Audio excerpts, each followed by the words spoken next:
Hey, it's Soul with a video. I think it's kind of an unnecessary video, but oh well. Today I want to talk about the controversy. It's not really a controversy, but I guess it's a conversation surrounding the purchase of Blizzcon tickets and how attendees are going to need an app called AXS. I'm pretty sure that's how it's pronounced, to pick up these said tickets. So there's a lot of misinformation going around, and I want to clear things up without getting too much into the nuance of words and terms that I can't even pretend to understand. But I am motivated to cover this, not because I'm trying to defend Blizzard, because it's not like Blizzard made this app anyway, and in fact I'm a bit peeved because Blizzard they just keep changing the way that you buy BlizzCon tickets like every other year, and that's really irritating, but I just want to calm some of the overreaction. So before I get into it, let me point out really clearly that it's super important to secure privacy for your data and your information, because nobody likes to have their data sold and used against them, right? Yeah, of course. Well, when signing up for services or downloading applications on your phone or tablet or on your computer, just be sure that you're aware of what you're allowing these companies or studios or app makers to see. So this year, Blizzard teamed up with AXS. They're a ticket purchasing service that is a part of a really big umbrella company that does all sorts of entertainment stuff. They teamed up with the service to facilitate BlizzCon ticket sales. The twist that has folks in a big frenzy is that in order to pick up your badge once you get in line and everything, you require this AXS app. This app is going to produce a constantly refreshing QR code, as you can sort of see here, that's going to be scanned at badge pickup, and then you get your badge and your orc statue, well, probably an orc statue. But critics are accusing the AXS app of scraping or otherwise scanning your phone of way too much information, including your name, your address, your contacts, your credit card, your location information, network usage, email address, and apparently whatever else these critics feel like adding in. And they can get all this information without your permission. So I find it amusing that it's not AXS who is the actual maker of this app who's getting this negative attention, but it's Blizzard who's taking the heat for associating with them because, well, Blizzard gets the clicks, right? And AXS does not. So calls have been going around to boycott BlizzCon, or at the very least, to not use the app and instead go to BlizzCon's solutions desk to get their badge instead. It wouldn't surprise me if the solutions desk is one of the longer lines this year, but at the same time, if you don't feel comfortable with it, then do it. That's why Blizzard made that statement, because if you don't want to use the app, then don't. I believe that we should be fairly paranoid about our data privacy.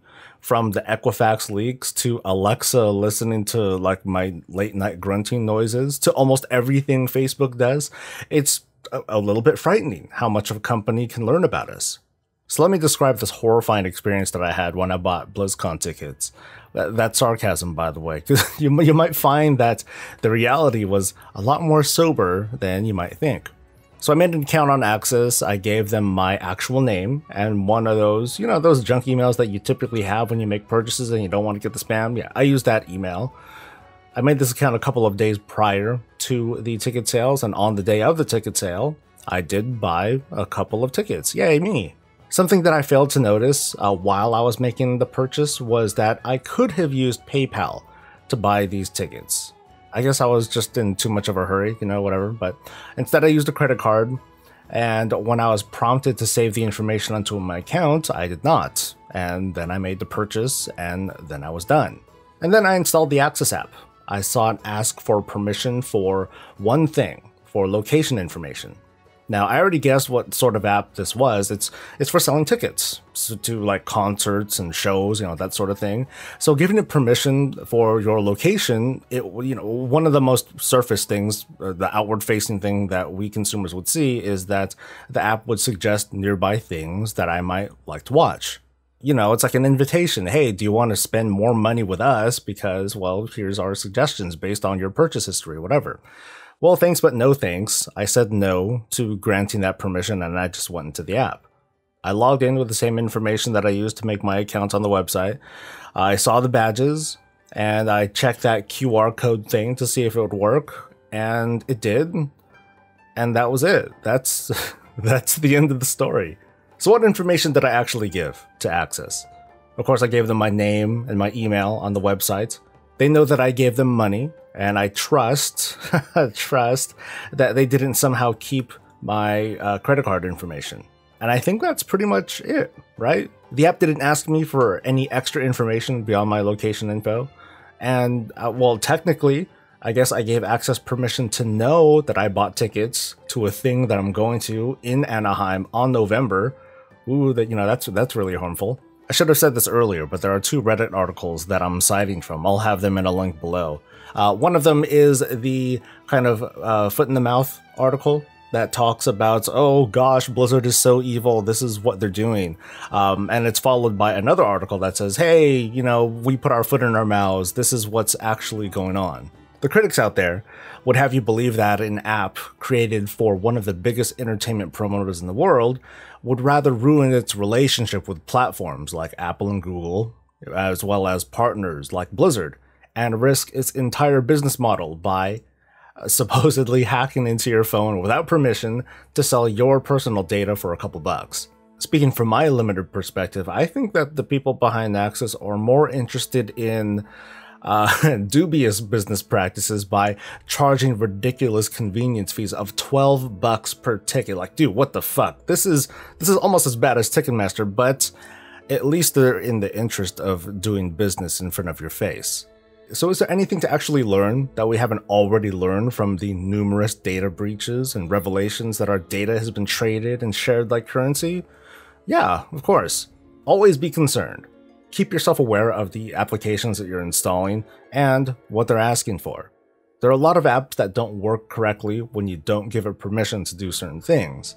And if you find a conflict of interest, then maybe you just shouldn't use that app and you should find some other alternative. There are many apps though, just like AXS, that just offer some limited functionality but work just fine. Also, security isn't limited to just apps. The AXS app never captured my personal info, but I did buy tickets from their website using my address and real name and credit card. If you don't feel comfortable giving your name and information to that sort of company, but you feel more comfortable using something like PayPal, which has been around for a while, then maybe use that or consider using that to make your purchase. In the context of what's going on right now with AXS and Blizzcon and everything, like I said earlier, if you don't feel comfortable installing the app or you don't have a phone, then you can still pick up your badge like a normal person. You're just going to have to wait a little bit longer, I'm sure. And finally, a $12 service fee, dude, that's nuts compared to, I think it was $5 from last year. So if anything, just get mad about what we know that they're doing in front of our faces. Dude, that's infuriating. So those are my thoughts on this whole not drama thing. Let me know what you think about all this in the comment below, and I'll see you next time for some actual WoW content. Until then, stay safe, stay happy, and stay breezy.